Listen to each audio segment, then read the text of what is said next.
মাঠে লেগেছে ফসল কাটার ধুম। কিছুদিন আগেও উৎপাদিত কৃষিপণ্য মাথায় বা ঘাড়ে করে বহন করতে হতো কৃষকদের, কিন্তু এখন ঘোড়ার গাড়িতে পণ্য পরিবহনের সুবিধা পাচ্ছেন তারা। এতে একদিকে যেমন সুবিধা পাচ্ছেন কৃষক ও ব্যবসায়ীরা, অন্যদিকে কর্মসংস্থান হয়েছে অনেক মানুষের। ফলে প্রতিনিয়ত বাড়ছে ঘোড়ার গাড়ির সংখ্যা। দিনাজপুরের বীরগঞ্জ উপজেলার সুজালপুর ইউনিয়নের বর্ষা গ্রামের কেন্নাগ্রামদরের কৃষকদের মধ্যে ধান পরিবহনে ঘোড়ার গাড়ির ব্যবহার দিন দিন বৃদ্ধি পাচ্ছে। কৃষকদের মতে ঘোড়ার গাড়ি ভ্যানের তুলনায় সাশ্রয়ী, দ্রুতগামী এবং অধিক কার্যকর।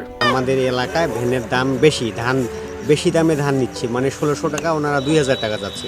এনাদের কাছে গেলে বলতেছে যে 1600 টাকা বিঘা নিবে, ওনারা বাসায় পৌঁছায় নিয়ে দিবে ধান আমাদের।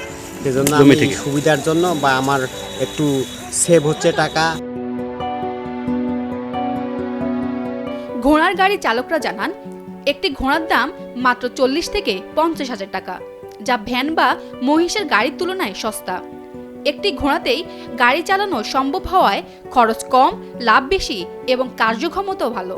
আমরা কাদো, তারপরে আপনার খরা মাটি, খাল বিল যা আছে যেখানে মন চায় সেখান থেকে উঠাই নিয়ে আসি। ওরা সারাদিনে 6টা গাড়িতে ভাড়া মারি 8 বিঘা 10 বিঘা। উপজেলা কৃষি কর্মকর্তা জানান, বীরগঞ্জ উপজেলায় 29,578 হেক্টর জমিতে রোপা আমন ধান চাষ হয়েছে। ধান কাটার পর কৃষকরা মাঠে শুকানোর পর বাড়িতে নিতে ঘোড়ার গাড়ি ব্যবহার করেন, যা শ্রমিক সাশ্রয়ী ও সময় উপযোগী। বাড়িতে নিয়ে আসার জন্য, ধান নিয়ে আসার জন্য ঘোড়ার গাড়ি ব্যবহার করছে। এতে তারা বিঘা প্রতি যদি ভ্যান বা অন্যান্য ইয়েতে নিয়ে যায় তাহলে তাদের লাগে 2000 টাকা, কিন্তু ঘোড়ার গাড়িতে করে নিয়ে আসলে তাদের 15 থেকে 1600 টাকায় হয়ে যায়, অর্থাৎ প্রতি বিঘায় 4 থেকে 500 টাকা তাদের সেভ হয়। বর্তমানে ঘোড়ার গাড়ির ব্যবহার কৃষিক্ষেত্রে বেশ জনপ্রিয় হয়ে উঠেছে। এলাকাবাসী আশা করছেন, ধান পরিবহনে ঘোড়ার গাড়ি ব্যবহারের এই উদ্যোগ কৃষিক্ষেত্রে নতুন সম্ভাবনার দ্বার উন্মোচন করবে এবং কৃষকদের জন্য এটি আরও লাভজনক হবে।